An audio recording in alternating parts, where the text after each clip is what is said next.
incredibly gratified by the willingness of Reverend Jesse Jackson to join us as our keynote speaker here today.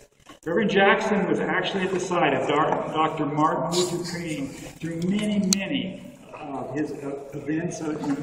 He remains one of America's foremost civil rights leaders and religious and political figures.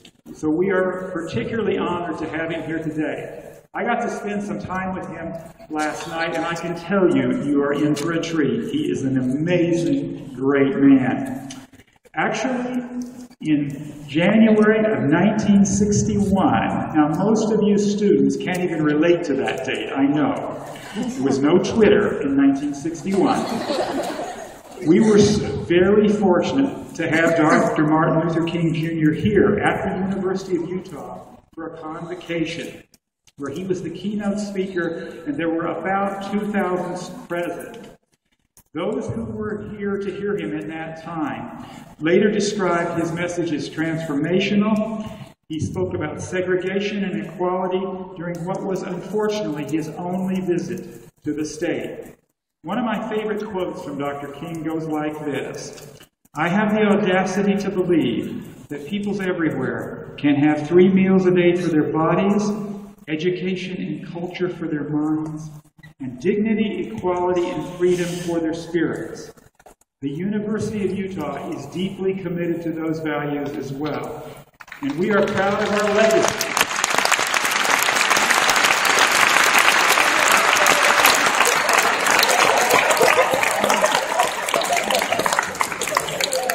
We are going to continue to work hard to make sure those values are upheld.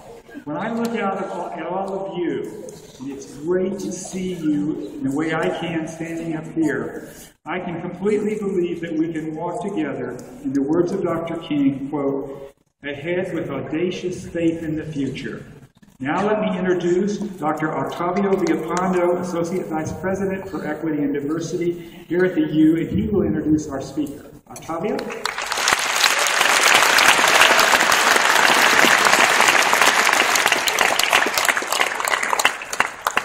Thank you, President Perkins. And on an additional note, I also want to continue to thank you for your tremendous leadership of this great institution and your strong commitment to diversity, which has always been.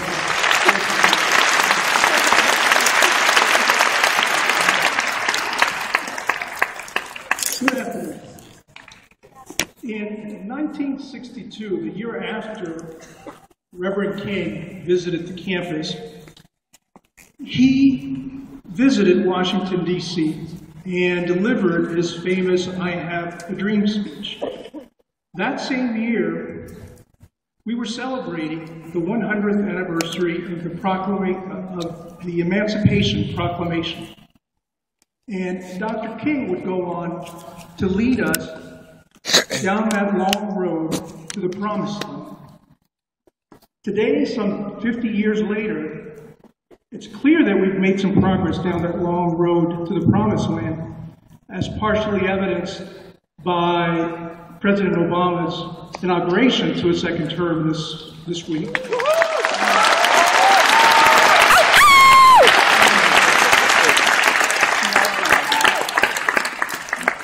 But as you'll hear from Reverend Jackson today, we are far from reaching that Promised Land.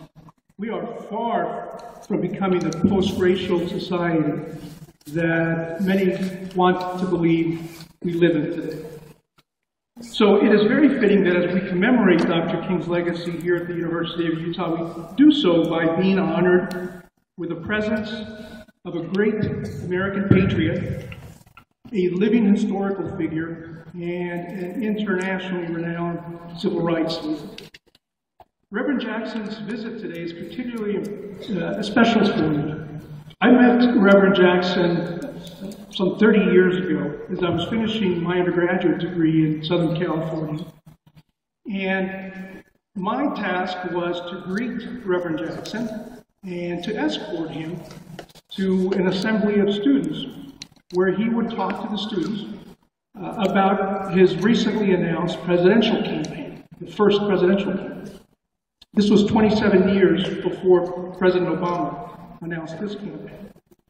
And my role, very much like my role today, was to spend some time with Reverend Jackson and to describe to him what that student body was about and why that student body felt that it was very important for him to visit the university. I can tell you today that there are very few instances that I've had in my life that have had the impact that that meeting had with Reverend Jackson 30 years ago.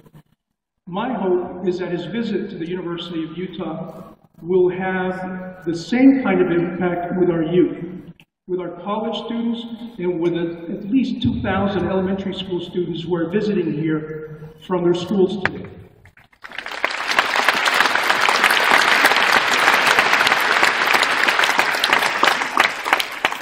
Finally, I encourage you to become acquainted with the many accomplishments of Reverend Jackson, including the founding of the Rainbow Push Coalition.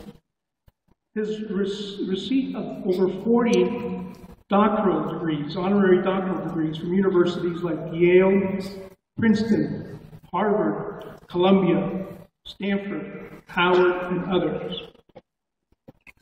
Being named as a special envoy of the President and the Secretary of State for the promotion of democracy in Africa, and also having received the highest civilian honor, the Presidential Medal of Freedom, bestowed by President Bill Clinton.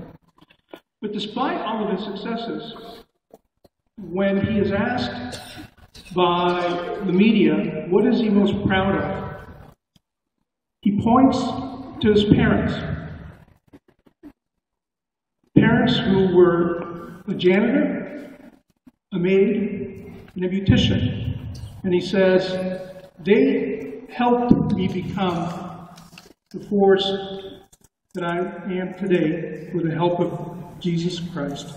So please help me in welcoming Reverend Jesse Jackson to the University of Utah.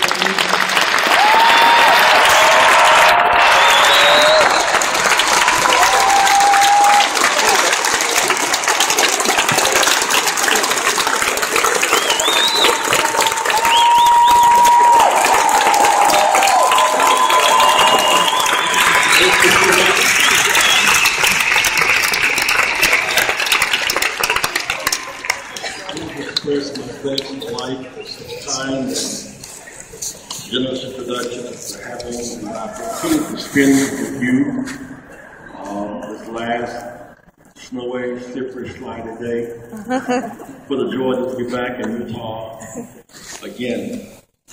Often when we begin rallies such as this, we have a challenge of self-esteem and dignity called I am somebody.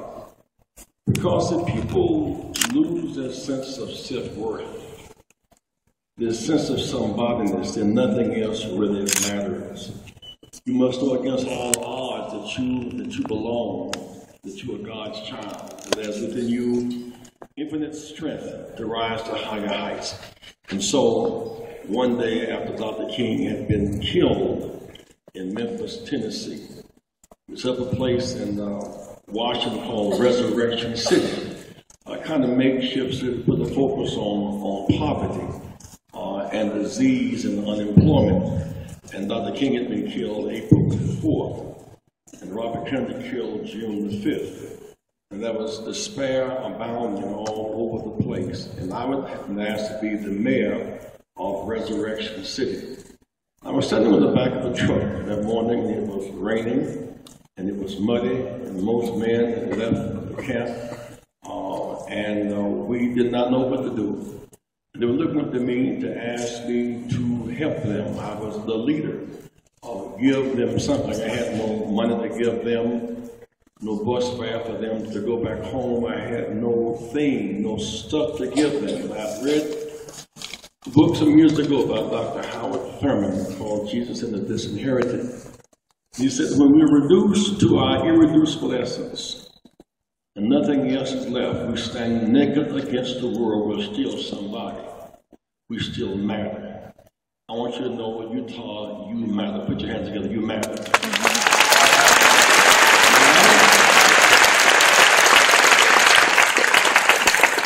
This will be section A, section B, section C. Section A, say I am. Like you mean that I am somebody. Come alive, I am somebody. Section Bishop, say I am somebody. I am somebody. Respect me. Respect me. Protect me. Protect me. Never neglect me. Never neglect me. I am somebody. Everybody stand. Everybody stand. Everybody stand. Put your hands together. Put your hands together. I am somebody. I am somebody. I am somebody. My mind is a pearl. I can learn anything. In the world. If my mind can conceive it. And my heart can believe it. I know. I can achieve it. I am somebody. I can learn. Will learn. Must learn. I can learn. Will learn. Must learn. Stop the violence. Children. Stop the violence. Save the children. My mind can conceive it. My heart can believe it. I know. I can achieve it. I am God's child. Up with hope. I'm a dope. Up with hope. Keep hope. Alive. Keep hope. Alive. Never surrender.